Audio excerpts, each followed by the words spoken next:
I think that one of the unintended consequences is that it really sets up a socioeconomic divide between the haves and the have-nots.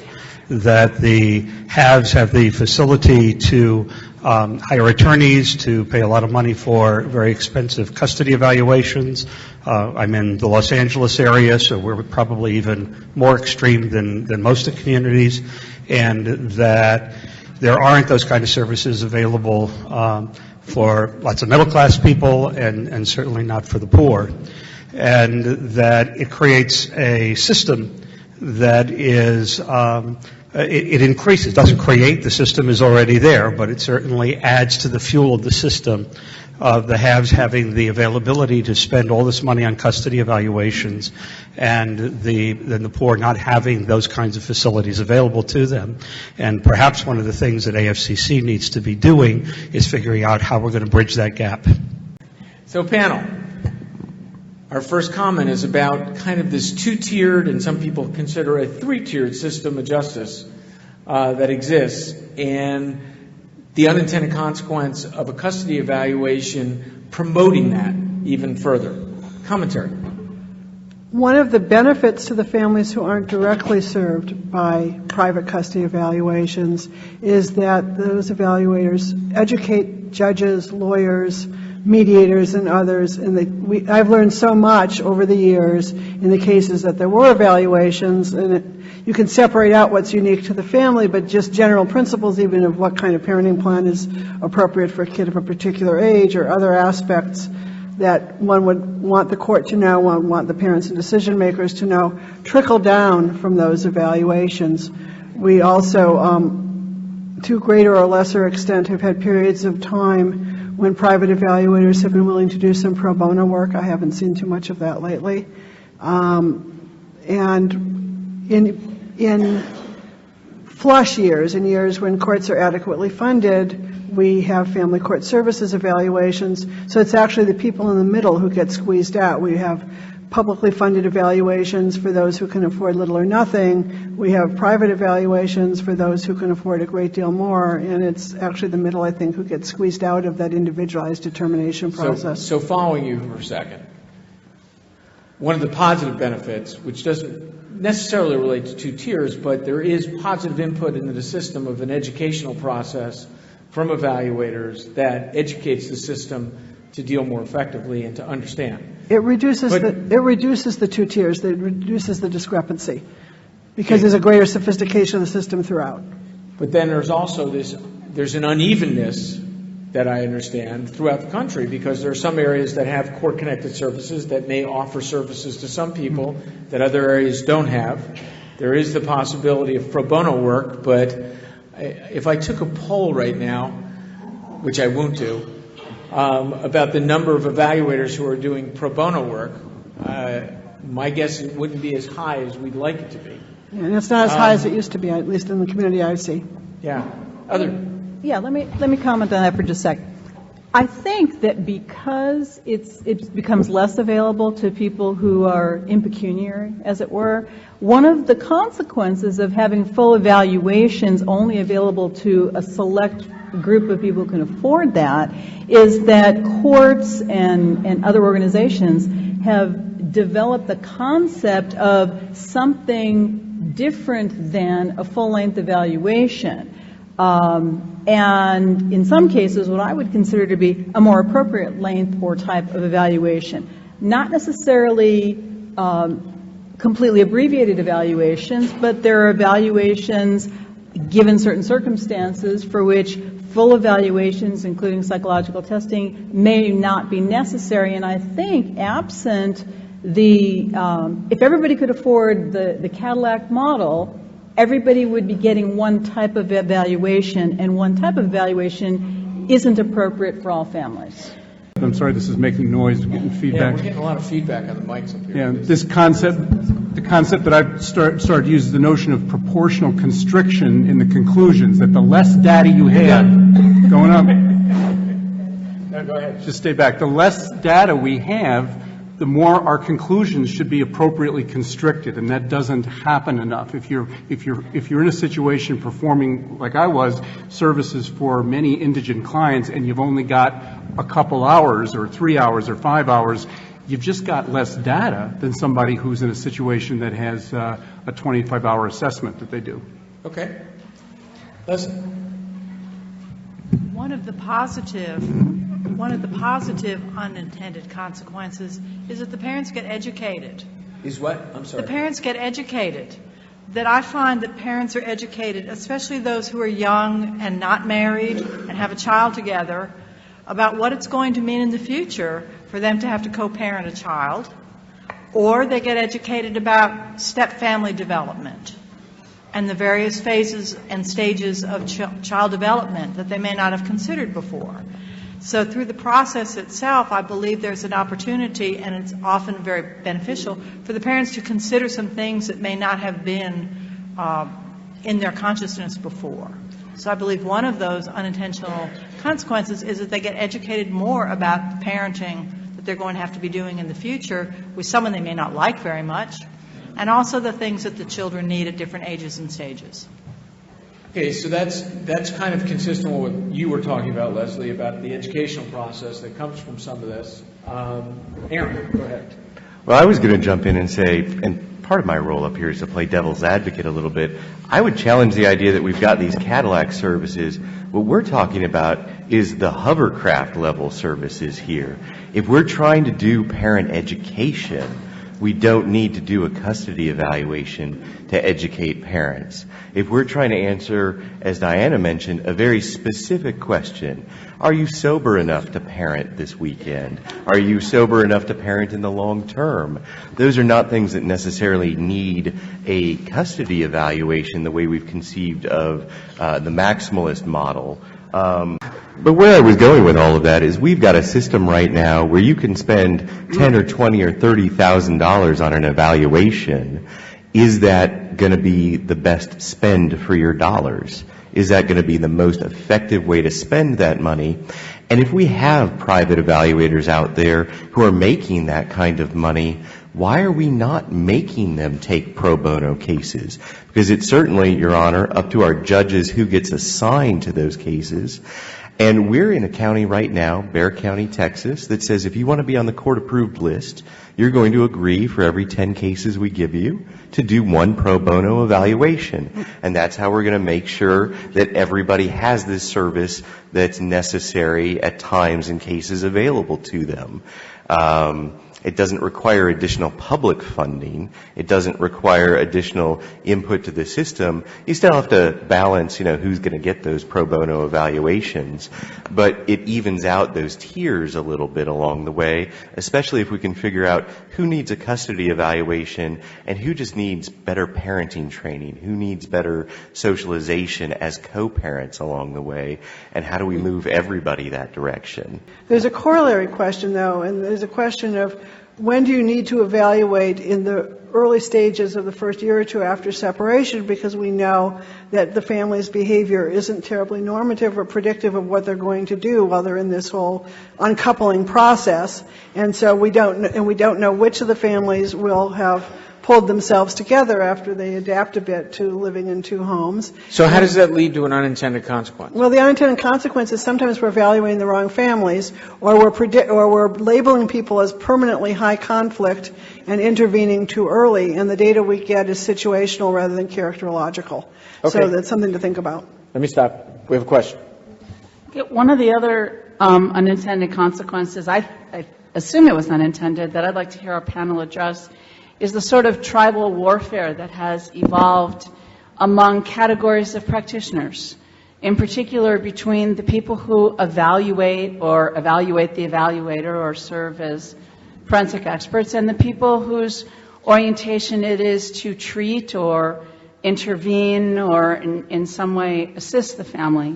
And I see that tribal warfare in every sense of the word, in the way and the language that people use to talk about people from the outgroup, in the research, real research, like from family psychology about effective interventions that just doesn't cross over to getting considered on our side of the world. to the money issues that people are talking about, to the idea that we can do the highest quality evaluation, but we don't expect people to spend money on treatment services, to just questions about whether we expect our experts who recommend interventions to families all the time to actually have expertise in interventions which are going to deal with the rest of the family's life. Does a custody evaluation inadvertently lead, or the process of using custody evaluations inadvertently lead to conflict between different professionals involved with the family? Therapeutic, forensic professionals, whatever it may be, lead to this kind of interprofessional warfare that goes with the tribal warfare you're talking about. One of the things I think is really important and that professionals tend not to do is to sit at all the seats of the table, so that one's practice shouldn't be all evaluation or all mediation or all therapy treatment or all parent education, because each of the roles that we play informs what we do in the other roles. There's parallel things for lawyers, and I tell them the same thing, and similarly not getting all our training from one source. Because, and just to add on to Lynn's comment, I find in particular the treatment recommendations and the expectations of evaluators in setting forth a treatment recommendation and then a consequence of completing an educational program or a brief therapy program leading to an immediate modification as opposed to finding out whether the person learned anything or changed anything. In other words, behavioral and attitudinal goals aren't set, just the showing up is sufficient, particularly in the area of DV. Jeff. One of the things, Leslie, talking to that mic. One of the things that I liked that you said was that this idea of sitting in the different seats. I think one of the things that does is it creates compassion for what it's like to provide that service over there and why it's difficult, why it's challenging, why we make errors, because that's just part of the landscape. And so it creates a sense of understanding about how, as fallible human beings, we can occasionally also screw these things up, these different kinds of services.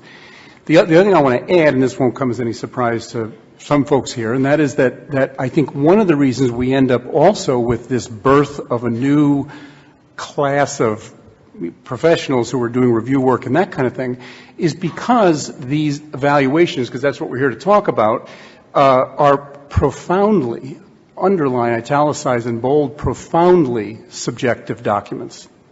And that means that sometimes you do need a second set of eyes on what's going on, because there are so many places that the process can go awry and change the trajectory of a child's life. And so the kind of the warfare analogy that I think Lynn may have used, while it's a strong one, I recognize I've sensed that and experienced it at times, that sense of kind of we're in different camps, and I think that's very unfortunate. And sometimes as a reviewer, it's very difficult. When I look at other areas of litigation, and we've got a whole thing happening on child custody consultants tomorrow morning, so I'll shut up about it in 15 seconds. But we have this birth of a new set of professionals doing this work, and sometimes it's hard being in that role to communicate to people that one of the things we're doing is something that is very common in other areas of litigation, bringing in people with a second set of eyes on a particular expert process to critique what happened. I.e. checks and balances. This entire process requires checks and balances, and when we forget that and just try to rush people through, we're prone to grave error. I want to go to the next person. Go ahead. I just had a comment about the 10-to-1 pro bono ratio here in Bexar County. I think it'd be really interesting if, I'm in Los Angeles County, if all of the family law attorneys in Los Angeles County would take on 10-to-1 pro bono cases. I do pro bono cases for family court services, doing a full evaluation in Los Angeles County at least for free. At the level of the litigation in LA would be kind of difficult. So I think that there's other ways that we can all kind of give back in much sort of different ways. But I think my other comment is I think sometimes the evaluations are driven by the community and the degree of litigation that goes on in the community. And so it kind of just drives it further and further up. And I've found just anecdotally that there has been much more of this reviewing of evaluations, which I completely encourage, but it seems like it's becoming more and more common, which also drives up sort of defensiveness in your evaluating process, which is kind of good in keeping you on your toes, but I think it kind of has another unintended consequence. Jay Flens, Tampa, Florida. I do evaluations, I do review work, trial consultation. I don't know if I get it right when I do a custody evaluation.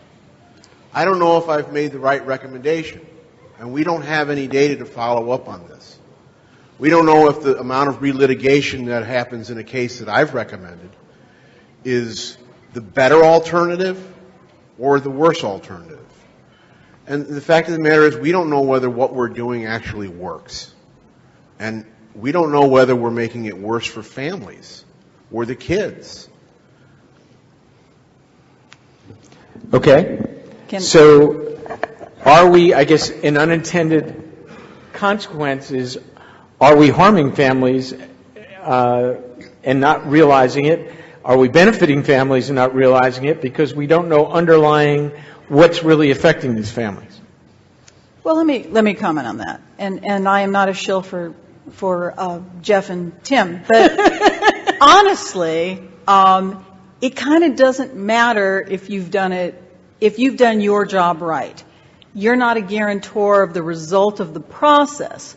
So, and I speak only for myself, not for all judges in all places. For me, the value of a custody evaluation is if you've gotten appropriate data and you've gotten a sufficient quantity of appropriate data, you're there to give me the analysis.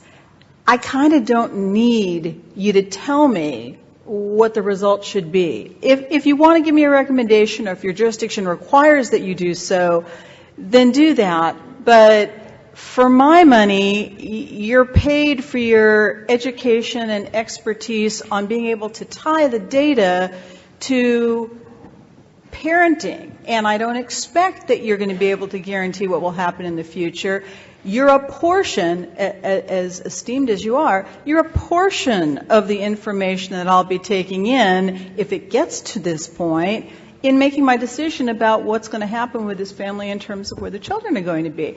But it's the analysis part that I care about. And I know you would like all of your work to result in good things for families, but I think, in fact, it's probably better that you don't know, because if you don't know that you're not going to be able to follow up, then I think that will give you a sense of, if I am honest with my process and I am true to my data, then the outcome is out of my hands. And if all of our judges had Diana's training, background, and experience, that would be an excellent model, but they don't.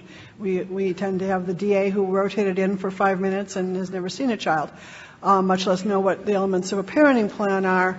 But I do think that when we talk about recommendations, we're making a mistake. I think the task of the child custody evaluator is to consider the risks and benefits of different parenting plans and to set that out for the decision makers. And secondarily, I don't think that the target audience is just adjudication, because the normative outcome for evaluation is settlement. So you're educating the parents, their advisors, and their attorneys, and it's just the top % of those, and who both will go on to trial and can afford to go on to trial. Most of the time, your evaluation is part of the puzzle that the family decision makers will use. And if they go to court, it's only part of the puzzle. I think we need to remember that when you're learning how to use a bow and arrow, you fire the arrow and you look to see how it landed, and you get feedback, and that helps you adjust what you do. We have no systematic feedback about, and I think Jay was right on target, about how our kids ultimately do. So we're operating in a dangerous vacuum of information, and that is why, in line with what Leslie just said, our proposal in 2005 was a risk analysis. And there's an issue about the risk-benefits thing I won't go into. We stick with risks, because the risks associated with primary custody with mom, the risks associated with primary custody with dad, and the risks associated with shared joint can all be keyed and annotated to the literature that gives at least us some sense that we have something behind our opinion other than our subjective ideas about what being a good parent means. Okay. Is quite often custody evaluations lead to judicial sloth and sometimes judicial abdication in a surprising number of cases. The judge essentially turns over this distasteful task to the custody evaluator and is no longer interested in hearing any evidence afterwards. I was not elected by the people. I was not appointed by the governor. I am not the guardian of the statutes and the case law and so on that all need to be applied in making decisions in which people have constitutional liberty interests.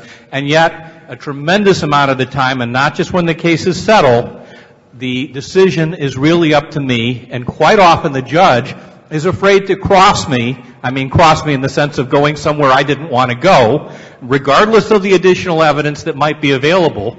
The judge is never going to be the one to catch me on my mistakes. I'll have to have a reviewer, even though I think that's the judge's job. The judge is supposed to be the judge, and I'm supposed to be helpful to the judge. Okay. Thank you, Bob. So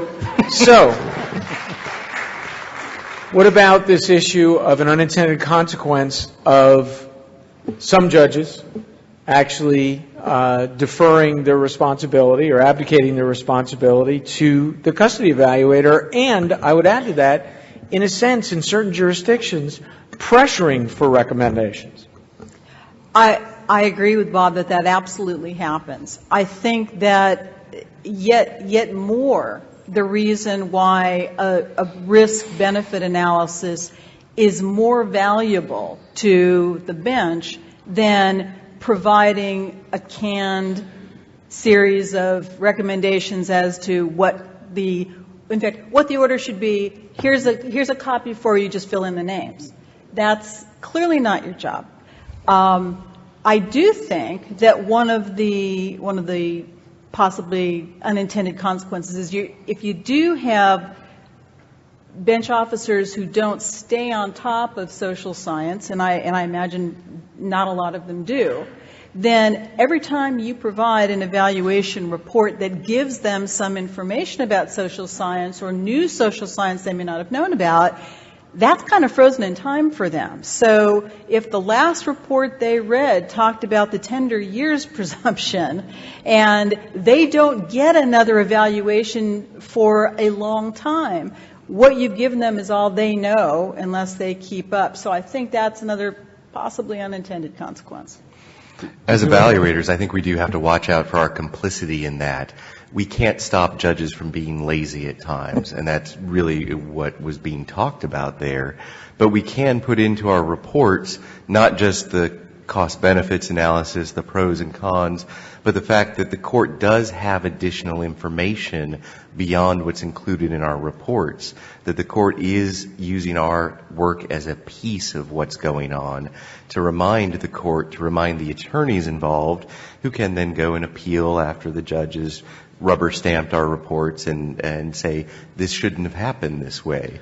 Hopefully we're educating all tiers, the bench, the attorneys, the parents, in the reports about the use of our reports. Aaron, the only thing I would modify in what you said is I don't think it's always laziness. I think that's a way overstatement. I think just in the way you said earlier about, a DA who has just suddenly switched to the family court, there's lots of anxiety and other things going on that they're looking for whatever input can help them. I don't think it's out of a laziness, and they are looking to be educated. I'm going to keep it moving, I think. Well, and just to touch base on that, I think there's the whole spectrum out there. you've got a lot of dedicated, hardworking judges like those that come and sit on panels and educate everybody. You've got the opposite end of that spectrum out there. And as much as I want to play politic and say, yes, every judge out there is hardworking and dedicated and didn't show up to work after a 3-martini lunch, some of us work in jurisdictions where we're dealing with those realities. And that's an unintended consequence here that we have to be able to say. Sometimes we have to call out the judges. We can't just sit here and blame the evaluators and blame the attorneys involved. We have to say the bench has to pull its weight. And I see a lot of shocked faces that I said that. But if you guys haven't run into one of those yet, you're lucky. That's all. Thankfully, all of my judges are dedicated teetotalers, so I'm good. All right. It's a systemic problem in how we select judges for family court assignments and what requirements we have in terms of learning curve and staying and judicial education.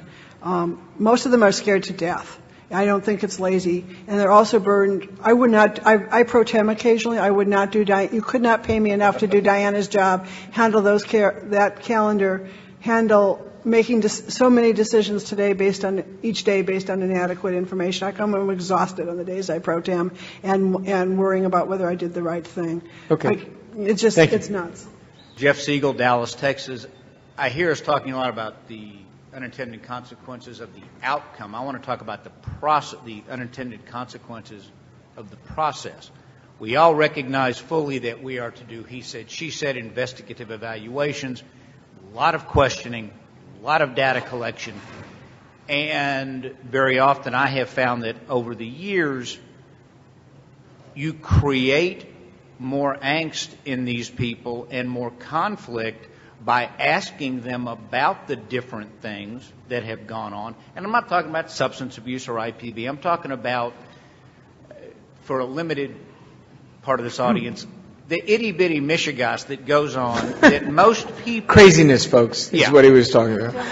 But then, you bring it to their attention, you're trying to get their response to it, and I think actually and I will take responsibility for this too, in trying to do a good job in investigating everything, you sometimes escalate high conflict cases even higher than they already were. We're trying to do our job. We're trying to get the information.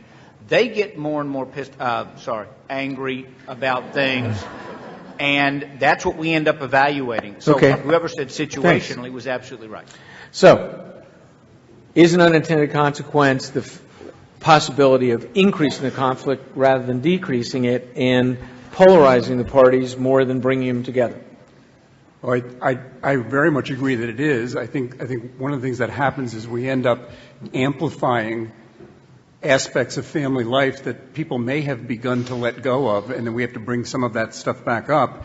And I come from a state, New York, that does a very bad job at giving people options to keep them away from litigation/evaluations. And I know that we have a full spectrum here of states. What we really need, this is a big system comment, is we really need front-loaded, structurally strong ADR that goes out of its way to give people other options. And I come from a state that really doesn't do that well. It's kind of hanging around in the wings, and there's some people in the hallway that might help out with a quick mediation. But other than that, it's not structurally built in, and that's a real tragedy for families because they end up going through a process that can be very polarizing. I also think this is one of those areas where the educational component of a custody evaluation shouldn't be overlooked. We're teaching these parents what's important. If we're using the old saw, measure with a micrometer, mark with chalk, and cut with an axe, because we're getting down into the fine, and I'm sorry my Yiddish isn't as good as y'all's, but the fine details of you speak with a Yiddish accent, though. That's nice. If we're looking at that detail and exacerbating the problems, then we have to be asking ourselves, do we need to pull back and start looking at a coarser level of detail than what we're doing at that point? If our intervention is provoking additional difficulties, how do we deal with what's the healthy way to go forward from there? Well, and extending on what Jeff said, even the best custody evaluation is extending the process, the prolongation of time until resolution of their case. So whatever you're doing, and it may be that in the end it turns out to have been a valuable delay in resolution because you get a better result than had you just flipped a coin on day one, but elongation of this process at some point has a deleterious consequence to the family. The other thing is that too often evaluations are structured around allegations, and there's not a lot of just plain old interview about parenting and about the children as individuals and about inviting people to talk about the strengths of the other parent, talk about their own challenges and the things they're doing to meet their own challenges as a parent and co-parent. The allegation model for the inquiry is kind of a bankrupt model, and people are worried that they're going to be criticized if they haven't addressed every allegation that the people come in kind of armed with. But you can refocus the assessment process around what matters rather than around what the family as it walks in thinks matters. Thank you. What you've added here is that there have been calls and need to be continual calls for longitudinal studies or studies to see what are effective processes, outcomes associated with what we do, and underscoring some of the educational components. And how could you ever measure it? Because of course an evaluation is designed to produce an individualized recommendation, which is the promise that we can never keep for the best interest of the child standard. So you never are going to be comparing apples and apples. And you're never going to know the compared to what, how would this kid have turned out if it had been a different plan. So we're in this incredible catch-22, huh? Well, and the worst piece of it is that we've defined relitigation as failure when a child is changing and the child's family circumstances are changing at the speed of light, and often relitigation, or at least attempting to adapt the plan to the new circumstances, is a healthy, not an unhealthy outcome. But because of the monetary pressures on the system not to see the same families again and again, we've defined doing the healthy thing as an unhealthy thing. Okay, thanks. Well, and just to play devil's advocate to that, relitigation is the unhealthy thing. Changing your parenting plan as circumstances change without the need of the court is the healthy thing. And I don't think we emphasize that for parents enough, that they don't need to involve a adversarial process to resolve their co-parenting disputes. I don't think that we can accept as an a priori assumption that custody evaluations increase conflict. Many of us know that with a custody evaluation, people do ultimately reach settlement, stop going into court, and while they don't live happily ever after, there is an improvement. However, having said that, I think that the difficulty for me is a systemic problem where we don't have a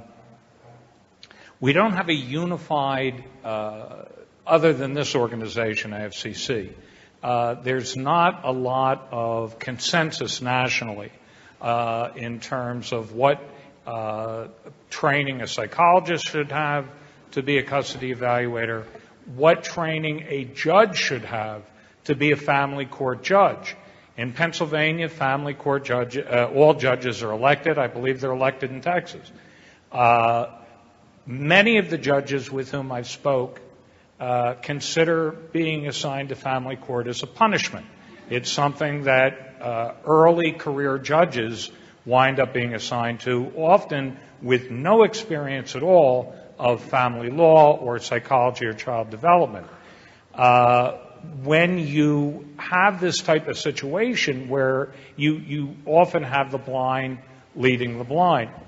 But one more comment I wanted to make when we're talking about, I know the 2 minutes, but when we're talking about no buts. You got some about of the 30 difficulties, seconds. keeping in mind that we're dealing with the people with the highest level of conflict of all people who undergo divorce, the people who wind up getting custody evaluations. There's an awful lot of character pathology, and there's got to be some realization that no matter what we do with certain cases, and no matter how well we arrange the system, we may get some negative outcomes. Okay. So let me put it to you a different way. What are the possible unintended consequences of custody evaluations on new judges? Well, again, speaking for all judges in all places. There you go. And that is your role. I would have to say that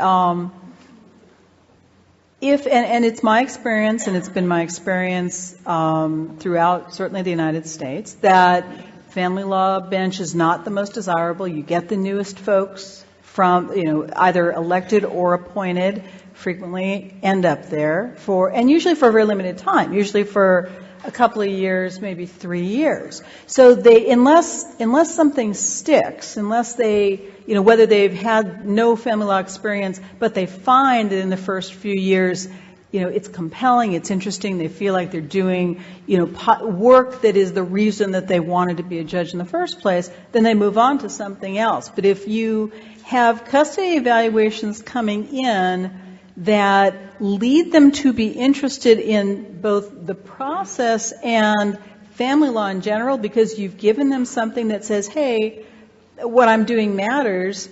A good custody evaluation can get somebody who's had no experience prior to the bench to stay in family law. You had one speaking today who had no prior family law experience before hitting the bench, but after being in family law developed such an expertise, and it was really like a duck to water, that I'm hoping he will never leave.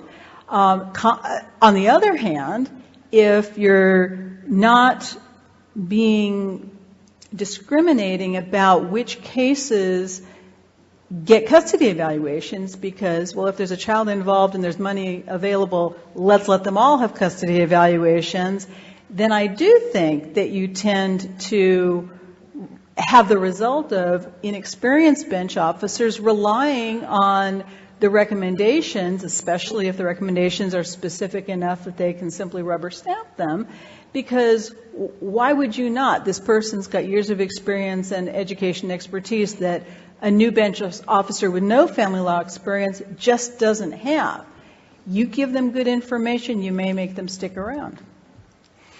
I think a positive unintended consequence of everything we've been talking about to this point is some of what we're seeing from the bar. The AAML has just released in the last couple of years their own set of guidelines for child custody evaluation that strikingly mirror the AFCC guidelines, the model standards, in a lot of ways. Could be a matter of who was on the committee. We may have had a little influence there. But what we're seeing is that cross-discipline conversation that's going on, that idea that we are going to be educating at the front lines, the attorneys, the mental health professionals, and everybody else. When I started doing this, which was not that long ago in comparison to some of the folks in the room, we didn't teach this in graduate school. Many, many years later, I'm teaching this in graduate school to folks.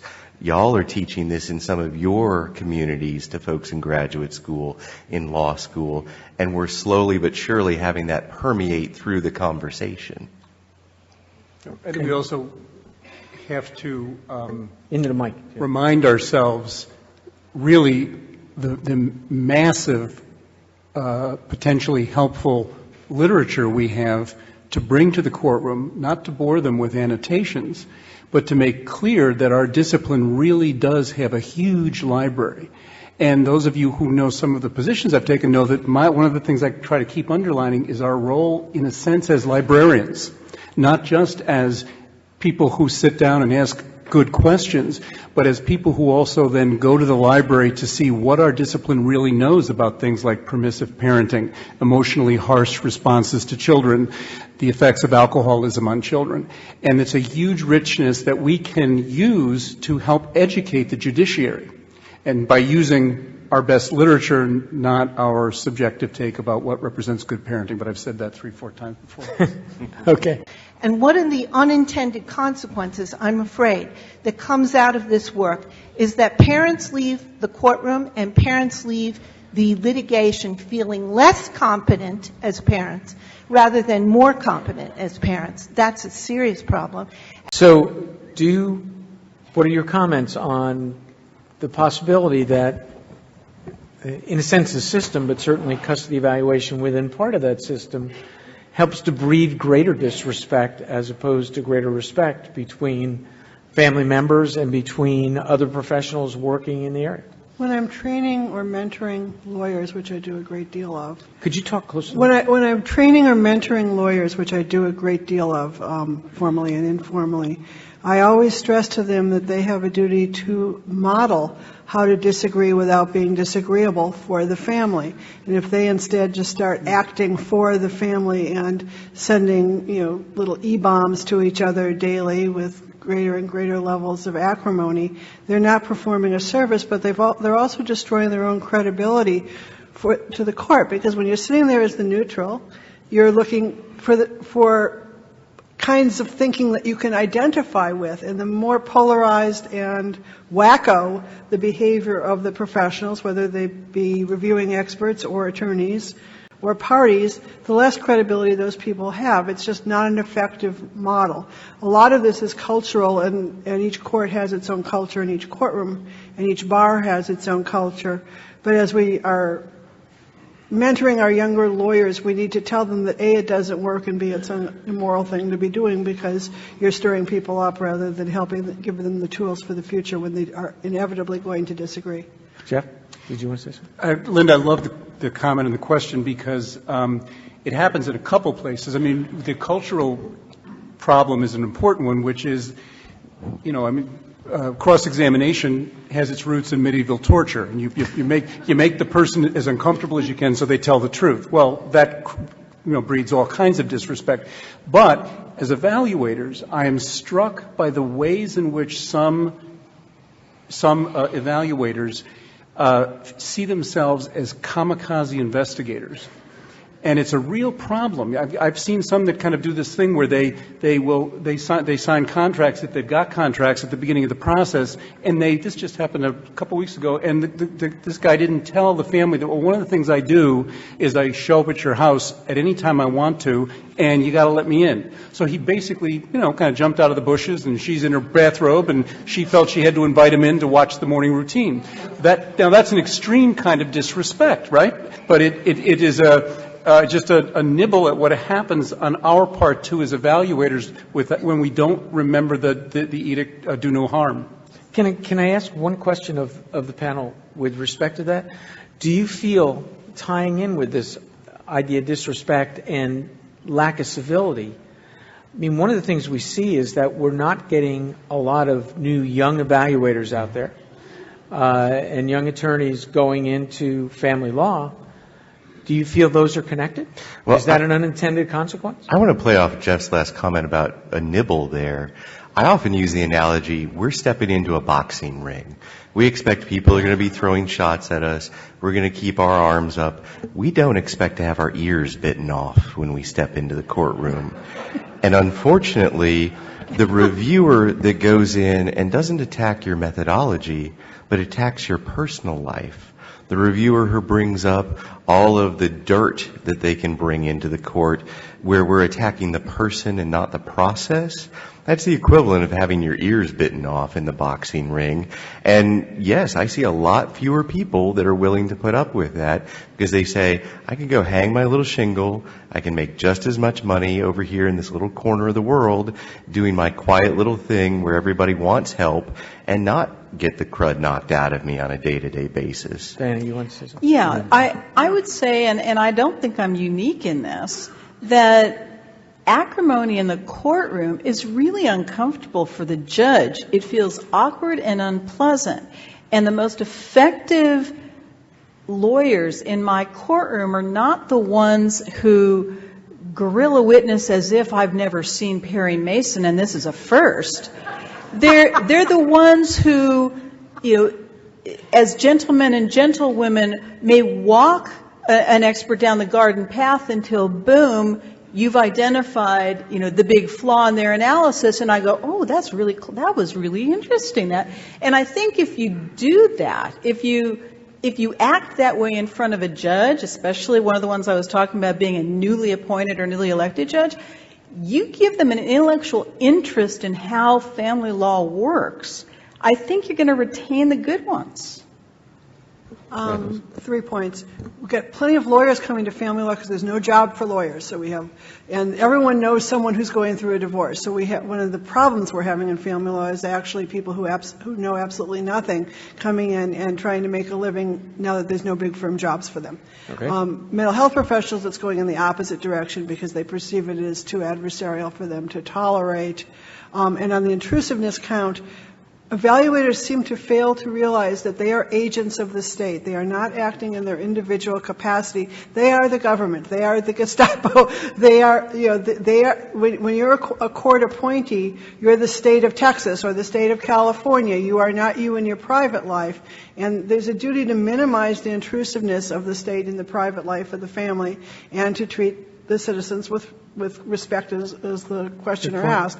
And that's forgotten a lot of the time.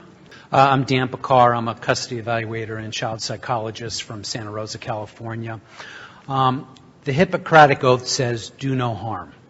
Unfortunately, harm happens from custody evaluations, and also positive things can happen from custody evaluations. The problem is, and this has been amplified on the panel already, we don't always know what's helpful or what's causing harm because we don't have that feedback mechanism. To use a corollary from psychotherapy research, which I think could be pulled in to our field, is the idea that all the rage in the psychotherapy field at this point is not evidence-based practice, it's practice-based evidence. It's the idea of getting ongoing feedback while therapy is happening as to whether our interventions are working, whether the patient is getting better or not, whether they feel a treatment alliance is happening with us. Now, some people have already commented about the tremendous difficulties of doing research in our field. But I think if there's any direction for our field to go, so we don't have unintended consequences, is we need to know more about the effects of our reports, what's working and what's not working.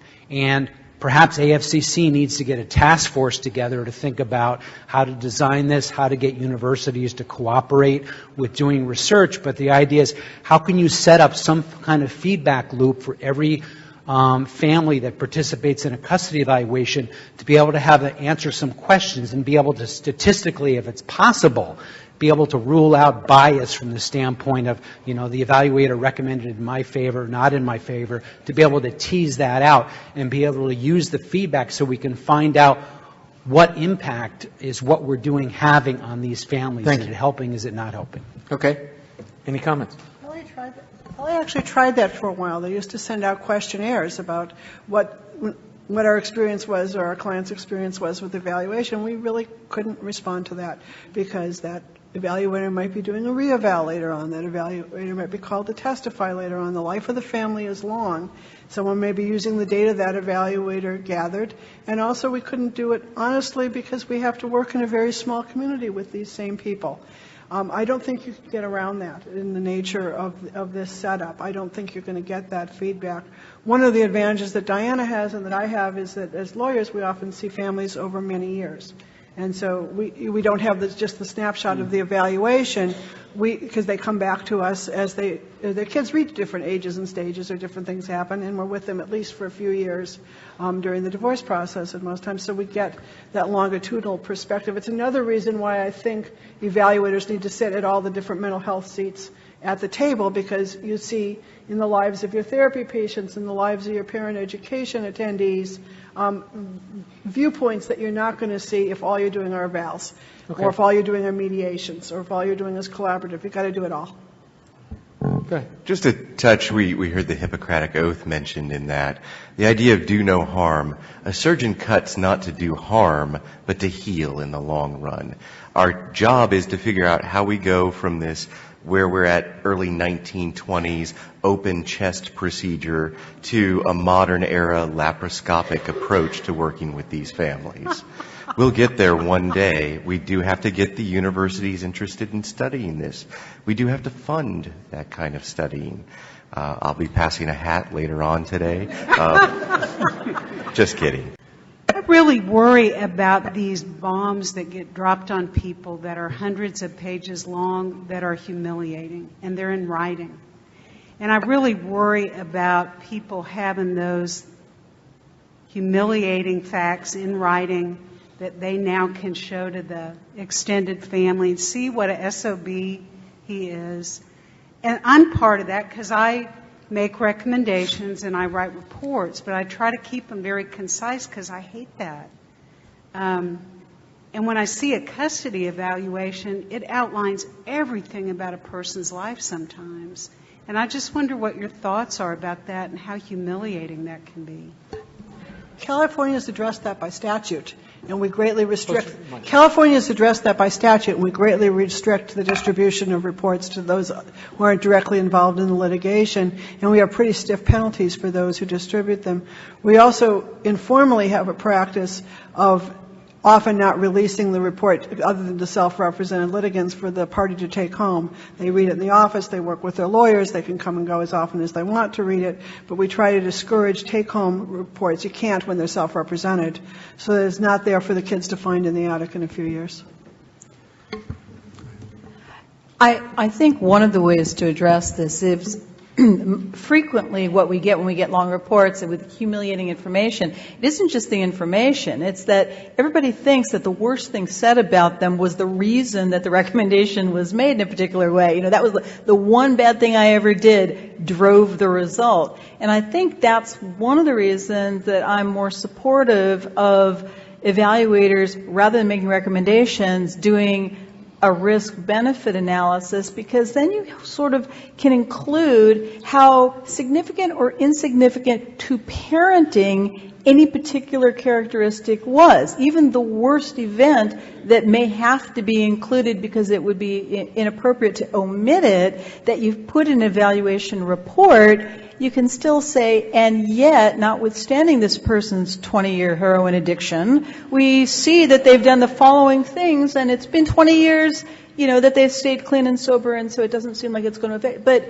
you know, rather than focusing on the event, focus on, you know, the process. Do you think, just a question for you all, do you think that there's some odd contradiction in informed consent here? Can a client who's entering a custody evaluation really enter with pure informed consent, knowing what's about to happen to him? It's a compulsory process. Consent has -0 to do with it. You are ordered to participate in a custody evaluation. Some people stipulate to it, some people choose it. But no, this is a power that the state of whatever, the state of Oz is exercising, so that we aren't having tug of wars with children over the street. I also want to, infuriated as I am much of the time with the failings of the adjudicative model, I think it's extremely important to recognize that the adjudicative model is the alternative to tug of wars in the street, is the civilized dispute resolution process when used properly, and it's not pathological when one is unable to reach agreement to either to suggest that one be conflict averse and just live with a plan that's not doing well for one's children, rather than ask the institution that the society has developed and charged with that responsibility to take a look as things change and the plan is no longer meeting the child's needs. I don't think we should demonize that. I don't think when we're in CDR we should say come to CDR because the adjudicative model is evil. They work in complementary fashion, and they work best when both paths are followed. And they work best when each of the models respects the other and respects the aspirations of the other, even though they may often fall short of those aspirations. In response to what you mentioned, Orne, that's why some people have really argued that we need to get away from any notion of informed consent and look at it as informed assent. Basically, excuse me, we're documenting that the person understands why they're there, but not that they're saying, okay, let's do it. Okay. They're involuntary clients, and they have to be treated as such, and that's a different kind of clientele that a lot of people are not trained to work with involuntary clients in school. I want to offer a brief defense of the long report as well. It's like what speed you travel on the highway. Everybody going slower than you is an idiot. Everybody going faster than you is a jerk. If the report is longer than what you write, it's too much. If it's shorter than what you write, it's too little. But there's no objective standard for this. So those guys are principally performing for the client. so that they get paid. The people who are putting on that kind of circus in the courtroom recognize that it's going to have little effect on the judge. The judge is not their audience. The judge doesn't write their paycheck. The client does. Family law litigants, and probably most litigants, choose the lawyer who will act out the way that client is feeling at that moment and stage of the proceedings. It's one of the reasons they change lawyers over the course of the divorce process. It's helpful, I think, if you're the witness, A, to get some training in being a witness, because it's an art form and it's a skill that one has to have. And second, to recognize that performance for what it is. It's a performance for the client, and not get engaged and not take it personally. You're there to defend your work product, not you, and you are more than your work product.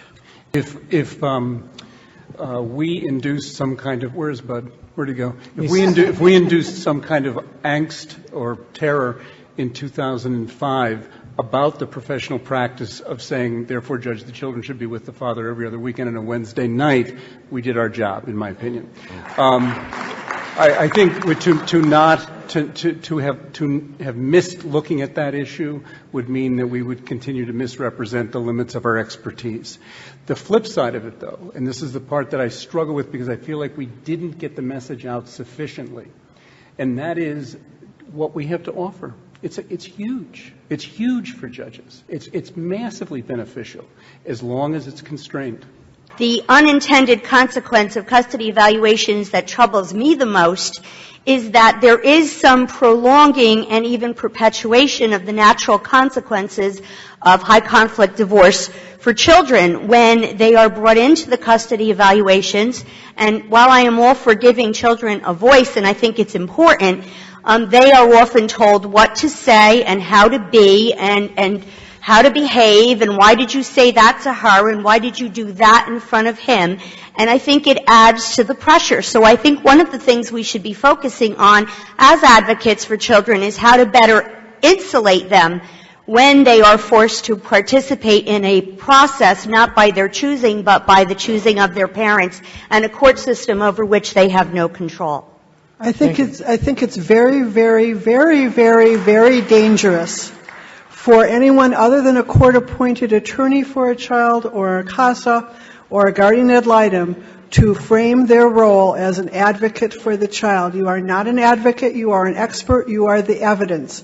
The advocacy role is a very different role, and one can get very confused about what one's task is if one starts framing that task as advocate for the child. Just as one can get very confused if one frames one's task as decision maker rather than as a source of information for the decision maker. So I think that's a terrible thing. With respect to the experience of children in the evaluation process, it is critically important for all of the professionals, starting with the attorneys and the judge and going on to the evaluator in the first orientation session, to give the families some guidance about how to explain this process to the children, and that can include some handouts as well, and indicate that it is counterproductive and often destructive to attempt to coach or influence the children, because that's going to reflect poorly on the parent who attempts it, as well as being very harmful to the child. You're not going to cure everyone that way. And finally, I want to be wary of labeling every family who has an evaluation a high conflict family.